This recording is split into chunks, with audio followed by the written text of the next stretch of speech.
Today, let's talk about poultry farming. But before that, I have a question for you.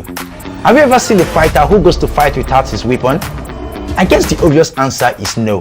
In this video, I want you to think like a fighter because we are actually in a fight.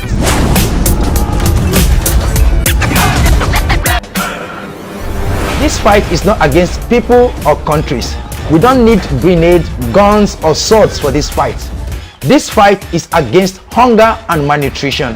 Countries, organizations and farmers are investing time and money to end this problem.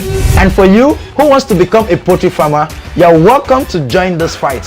But to win, you must be equipped with the right weapons. Just to be very clear, the weapons I'm talking about refers to basic tools and pieces of equipment that you need for poultry farming. I will go on to list a few of them in this video, and if I miss anything, please mention them in the comment section below. To get started, we need a poultry house. Yeah, this may not necessarily be a poultry equipment, but a bird needs a place to stay. Poultry house must protect the birds against harsh weather conditions and also prevent predators from entering the farm. It must be well ventilated and provide enough shade for the birds. To keep track of feed consumption and the weight of your birds, you need a weighing scale. The weighing scale will help you to know how much feeds your birds are consuming per time and also help you to determine how much of that feed they are able to convert into body weight. There are majorly two kinds of scale, the digital scale and the analog scale.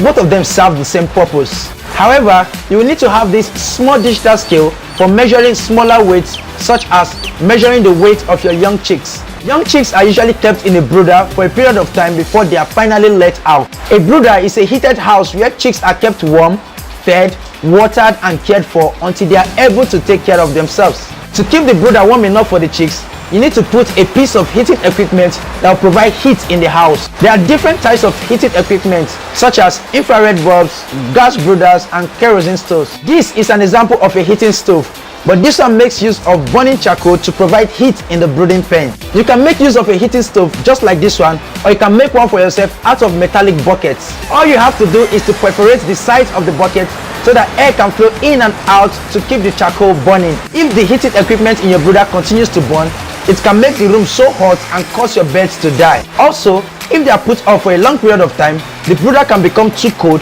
and cause your birds to die. So, how can you maintain a balanced temperature in your brooder? Well, that's very easy.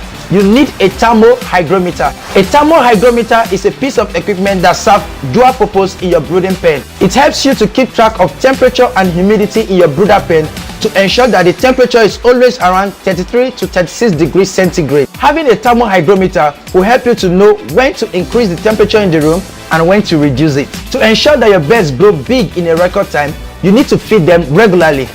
Therefore, you need poultry feeders to supply their feeds. Feeders are mostly made from plastics, woods and metals, and they come in all kinds of shapes and sizes. Obviously, we can't talk about feeders without talking about drinkers. The birds need water as much as they need food. Drinkers are very necessary for supplying water to the birds. They are mostly made of plastics, so they retain water. Besides providing water to the birds, you can also use drinkers to administer drugs and health boosters. A good practice is to always keep the feeders and the drinkers clean at all times, especially the drinkers.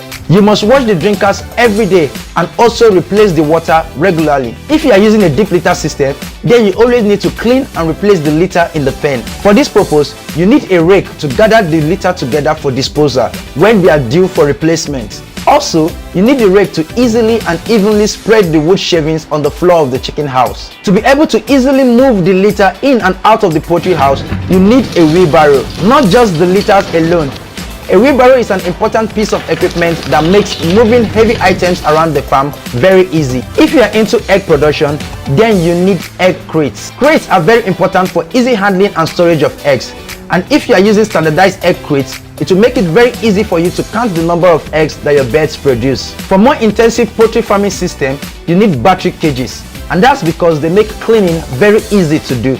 Using battery cages for egg production makes it very easy for you to pick your eggs. Also, the eggs tend to be very clean. So, there you have it. These are the basic equipment that you need to start your own poultry farm. Now, I would like to hear from you. Which of them are you familiar with and which is new to you? Let me know in the comment section below, and I'll see you in the next video.